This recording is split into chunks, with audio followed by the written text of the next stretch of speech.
Breakfast, and of course it is now 3 days since a fire in an East London warehouse destroyed millions of pounds worth of modern art, and yet still there's no clear picture of what's actually been lost. Yeah, works by Tracy Emin and Damien Hirst are among the 100 or more pieces to have gone up in smoke, and many were owned by Charles Saatchi, Britain's biggest collector of contemporary art. In a moment's time we're going to be speaking to the art critic and editor of the Jackdaw magazine, David Lee, but to talk about the significance of these losses. But first, our arts correspondent David Silito has this report. Hell has been lost in the flames. Jake and Dinos Chapman are quoted as saying they may remake it, perhaps, in asbestos.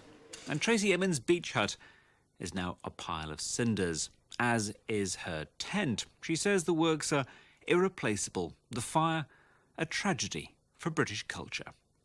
I think a lot of the artists are very shocked, and the immediate reaction to this is difficult for them to really take on board. But quite clearly, major works of art have been burnt, destroyed, and these are irreplaceable. And it's the full reality and realization of this will only really sink in, I think, in a few days' time.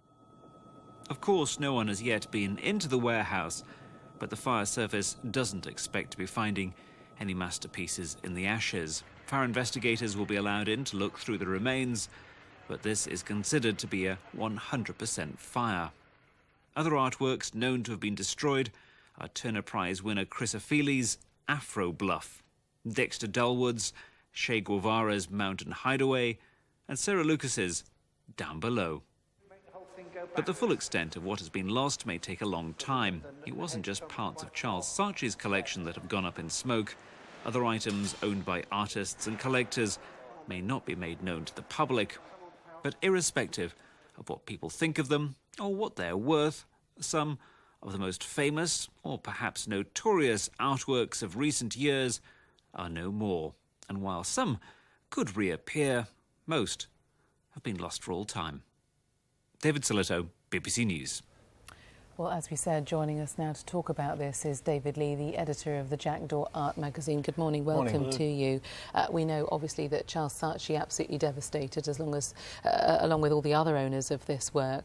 But in terms of the art world, how significant a loss is this? I think it's very significant because two of the three major works, you saw the third there, the shark in the tank, but Tracy's tent and Jake and Dinos Chapman's Hell, these are modern masterpieces, and one has to suspend one's own prejudices and priorities when dealing with this. You know, these are very important works whether one likes them or not, and had the national collections been able to afford them, they would have been in the Tate Gallery. Well, they're very significant losses, but I don't believe what David says. I think they are replaceable, and Jake and Dinos Chapman indeed said yesterday that, you know, very feistily and gamely, that they'd have another go at doing it again. But if they're replaced, they're not the original works of art, therefore they're different works of art or they're replicas. Yeah, they'll be slightly different, but, you know, these are important works. And imagine from 50 years' time, looking back, you know, with the perspective of history, they will seem like the real thing because they've only been done 2 or 3 years afterwards. But wasn't the point their historical context? They were done when they were done, at the very apogee of Brit art. And this, in a way, draws a line under the Brit art. I suppose so. Maybe they'll add to them or delete from them, but, you know, even Tracy's tent, she can go out to, you know, Campers World or whatever. Hang on a minute. The Daily Mail have already done it. I don't know if we've got a camera to show our viewers, but actually they've already done this. This tent that could have cost something like £40,000, they've mocked it up, and I think it's something like 67 quid they've got it for, so there you are. £67.50. Well, you know, it cost Charles Saatchi in '96 40,000 quid, and if she makes another one, of course it'll be at the new prices. You know, her prices now, as the auction showed in New York a couple of days ago of Brit art, the prices have gone through the roof. You know, Tracy can command £1 million for a work of art now. So, you know, she's not going to lose by this if she decides to recreate a new one.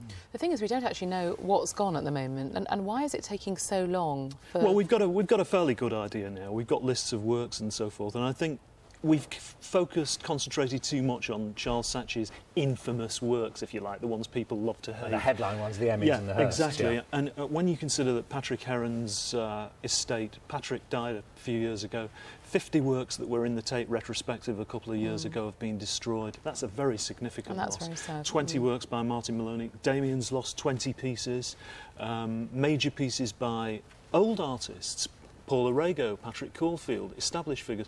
These are irreplaceable. Their loss is final. So that's where the real sympathy lies, not necessarily with some of the works of the young Brit artists who had their work fabricated in the first place. You know, Damien's spot paintings and spin paintings, he can knock off a few more of those, let's face it. There are already scores of them.